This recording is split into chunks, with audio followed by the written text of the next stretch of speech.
He never imagined that a single signature on a hospital form would rewrite the meaning of his life, because for Daniel Carter, a 36-year-old single father, life had always been simple, heavy, and honest. Wake up before sunrise, make breakfast for his 7-year-old daughter Lily, walk her to school, work double shifts as a delivery driver, come home exhausted, help with homework, and fall asleep praying tomorrow would be kinder than today. There was no space for miracles in Daniel's world, only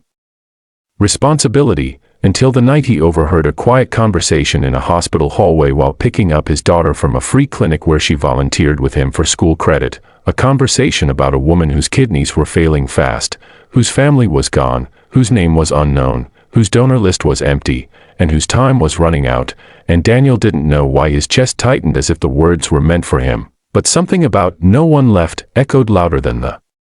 machines beeping behind the walls, because Daniel knew that loneliness well. His wife had died 5 years earlier from an accident that shattered his life into survival mode, leaving him with a child to protect and a heart that learned to ache quietly. 4 days after that overheard moment, he couldn't sleep, the thought of a stranger dying alone looping in his mind, and when he finally asked the nurse how living donation worked, he did it with shaking hands, not heroism, just an unbearable sense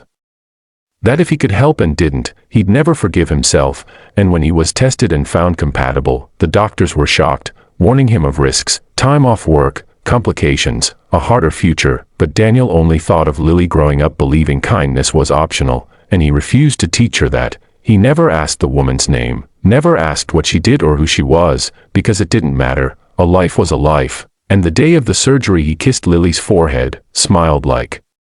nothing scared him, and walked into the operating room carrying nothing but hope and fear tangled together, while on the other side of that sterile wall lay Eleanor Wright, a woman known to the world as a ruthless billionaire CEO, a woman whose name commanded boardrooms and stock markets, but who lay utterly powerless in a hospital bed, staring at the ceiling at night wondering how a life so full of achievement had ended so empty of human connection. Eleanor had built an empire by choosing work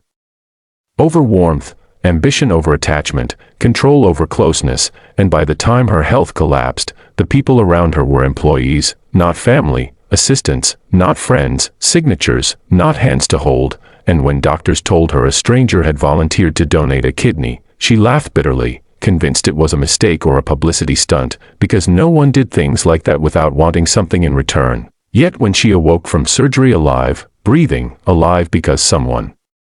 she'd never met had given her a piece of himself, something in her fractured open. Weeks later, when Daniel returned for a follow-up appointment, thinner, weaker, struggling to hide pain behind tired eyes, he nearly walked past Eleanor sitting quietly in the hospital garden, no makeup, no entourage, just a woman wrapped in a cardigan watching leaves fall, and when she finally spoke his name, his first instinct was apology, as if he'd done something wrong, but her voice broke when she thanked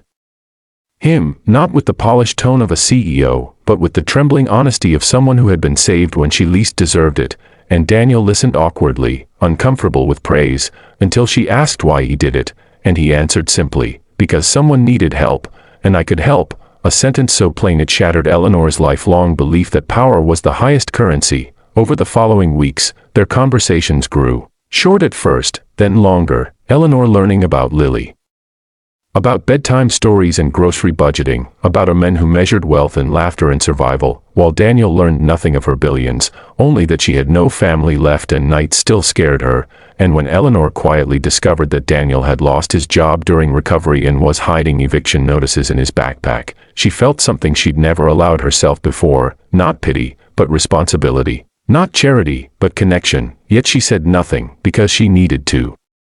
know he was kind without reward. And the moment of truth came when she offered him help and he refused, pride mixed with dignity, telling her he didn't save her to be saved back. And Eleanor cried that night harder than she had in decades, realizing that all her success had never bought her the goodness she saw in a man who owned almost nothing. What happened next changed both their lives forever. But the real miracle wasn't the money she would eventually give or the opportunities she would